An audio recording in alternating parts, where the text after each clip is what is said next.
Sous le nom « Fais que ton rêve soit plus long que la nuit ». C'est une exposition qui rassemble 25 artistes, français et étrangers. C'est un paysage international. Ce n'est pas du tout l'idée du rêve, mais c'est plutôt l'idée de comment on va envisager demain, comment on va rêver demain, donc comment demain pourrait être meilleur, individuellement et collectivement. C'est un triptyque qui représente une boîte vide qui nous regarde. C'est un peu comme la société d'aujourd'hui, c'est une société de la consommation dans laquelle les algorithmes nous regardent et ils contrôlent ce que nous pensons, ce que nous vivons pour faire du commerce. Et cette dimension, ça reste quelque chose qui doit être encore, à mon avis, soumise à l'action humaine. C'était des lettres au début. Des choses que j'envoyais de loin à mes amis, à mes proches. Et c'est-à-dire des textes avec des illustrations, des dessins mélangés de graphismes et de collages. Voilà. Ça, c'était le début de ces choses qui sont des tableautins.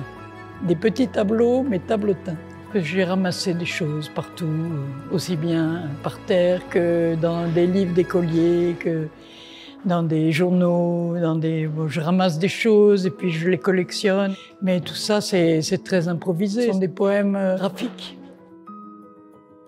On a souhaité aussi présenter des rencontres, des dialogues assez étonnants, comme dans cette salle, entre Mira Shor et puis une artiste peu connue qui s'appelle Sophie Podolski, et qui est une artiste malheureusement décédée prématurément à l'âge de 21 ans. Et on voit les obsessions de l'artiste, ses angoisses aussi, ses rêves.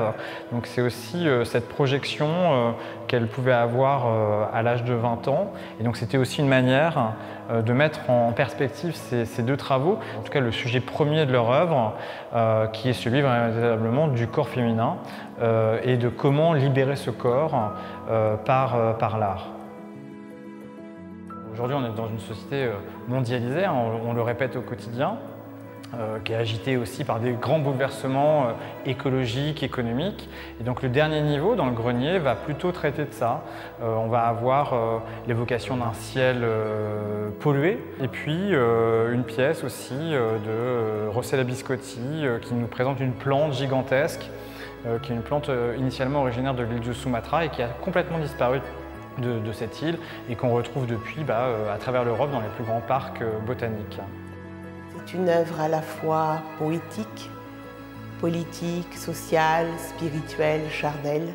Le collectif, on a ensemble ce pouvoir de transformer les choses.